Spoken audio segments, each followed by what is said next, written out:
back. It's good to be back. And I want to thank Kelly for your work and for your family and all that you have given to our country in service. And it is so good to be back with so many incredible leaders, including my dear friend Roy Cooper. You know, Roy and I served together when I was Attorney General of California, and he was Attorney General of North Carolina.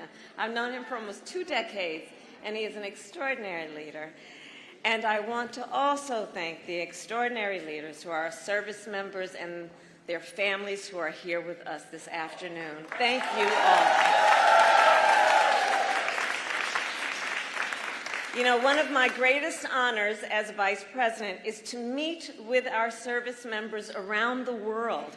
I have met with our service members from NATO's eastern flank to the Korean DMZ, and from Arizona to Florida. And I will tell you what everybody here knows: all our service members possess an extraordinary skill, discipline, dedication, and love of country.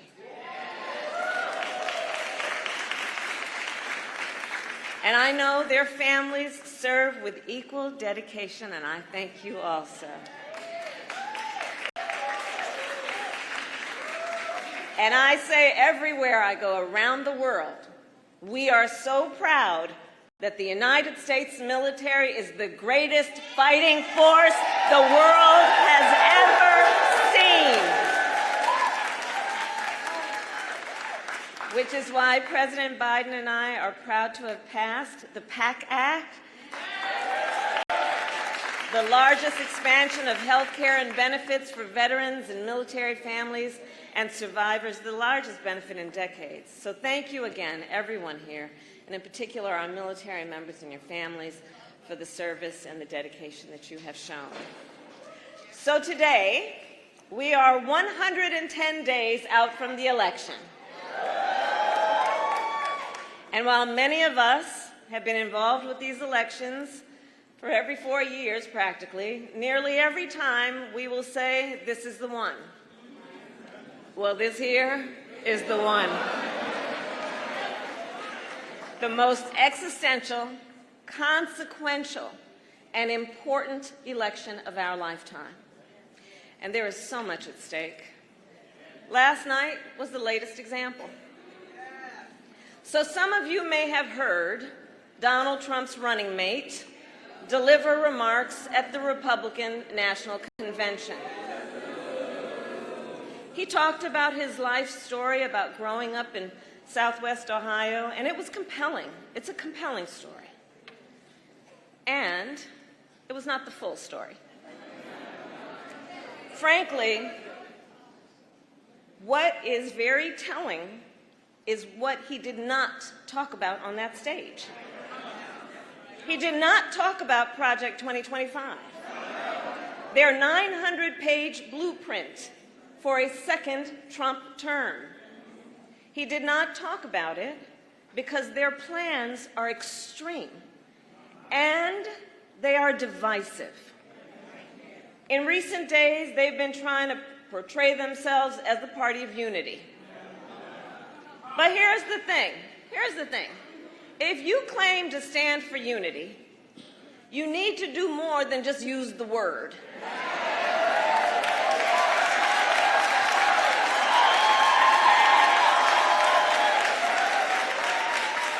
You cannot claim you stand for unity if you are pushing an agenda that deprives whole groups of Americans of basic freedoms, opportunity, and dignity.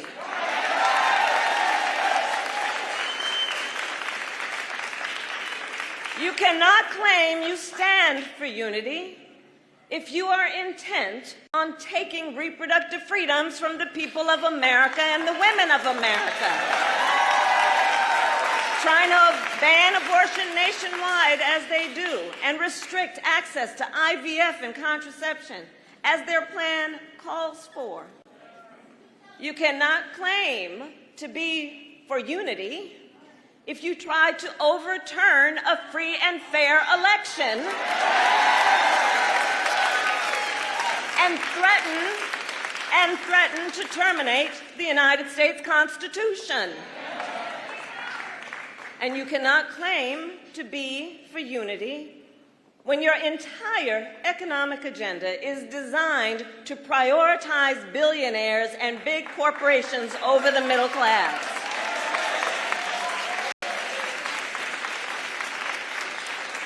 We're too busy watching what you're doing to hear what you're saying.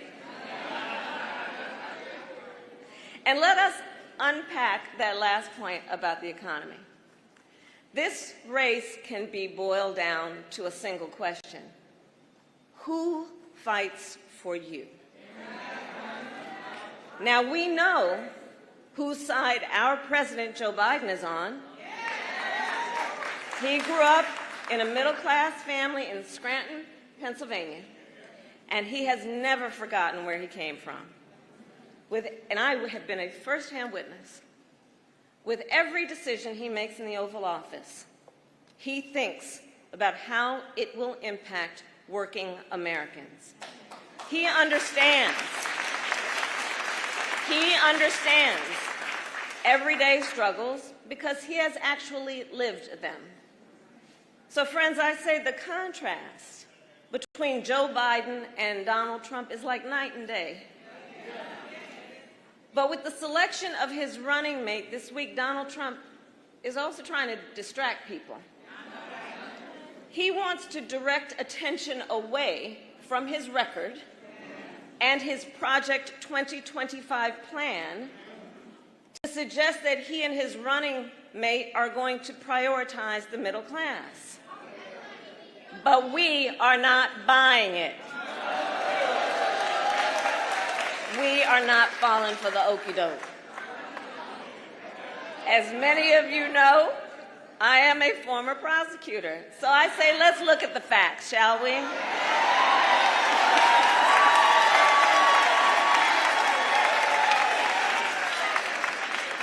So Donald Trump tries to claim he brought back American manufacturing. The fact is, under Donald Trump, America lost tens of thousands of manufacturing jobs. And more than 1,000 factories closed under his watch. The facts.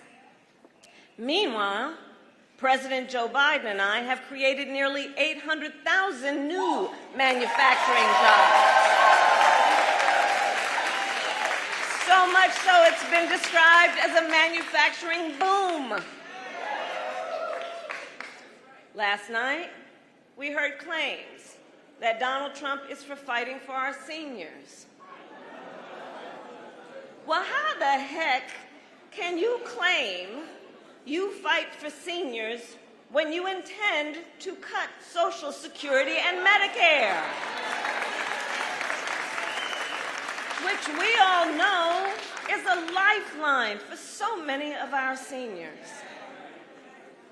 Let me be very clear. President Joe Biden and I will always protect Social Security, and we will always protect Medicare.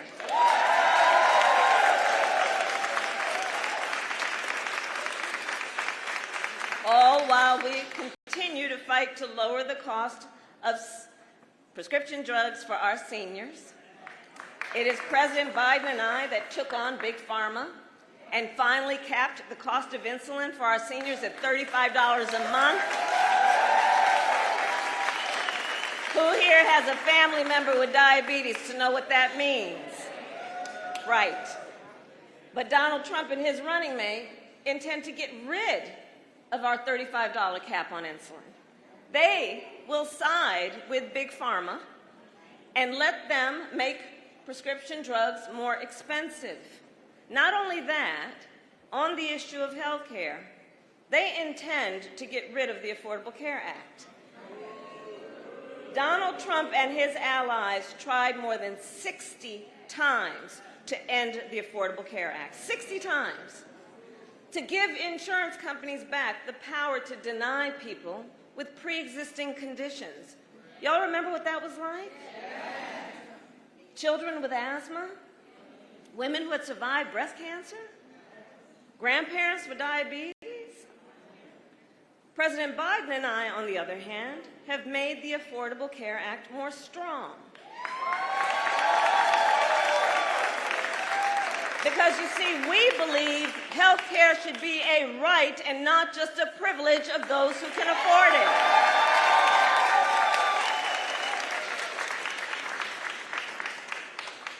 Pull up the split screen. Whereas the last administration gave tax cuts to billionaires, we gave tax cuts to families through the child tax credit, which cut child poverty in America by half. And please do note, their Project 2025 agenda would even end Head Start, to take away preschool from hundreds of thousands of our children. On the issue of the cost of living, Donald Trump says he will implement a 10% tariff on all imported goods. Well, understand, independent economists agree his tariffs would increase the cost of everyday expenses for families, the cost of gas, groceries, and clothing. We, on the other hand, have taken on big pharma, the big banks, and big corporations to bring down costs. It is we who have canceled debt, including student loan debt. In fact, testify if you have received it. Indeed. In fact, so far we have forgiven student loan debt for nearly 5 million Americans, and twice as much for our public servants, including our teachers, our nurses, and our firefighters.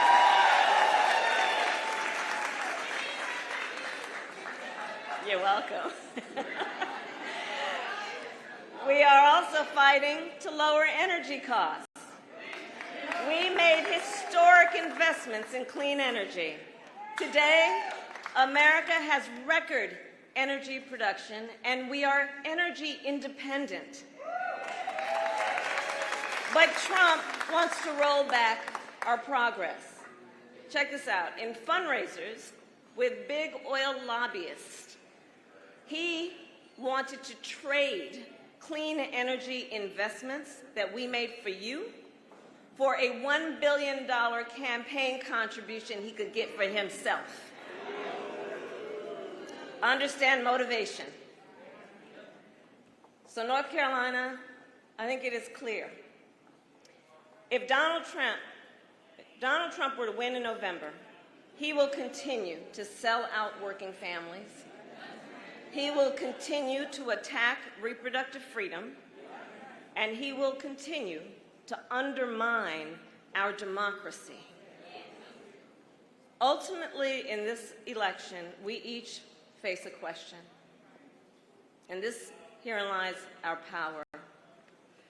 The question we face is, what kind of country do we want to live in?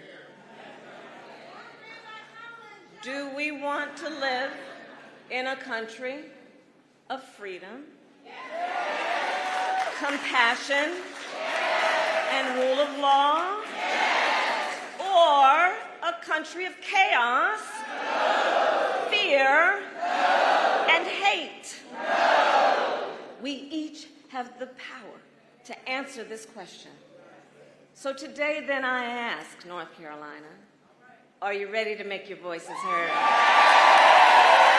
Do we believe in freedom? Do we believe in opportunity?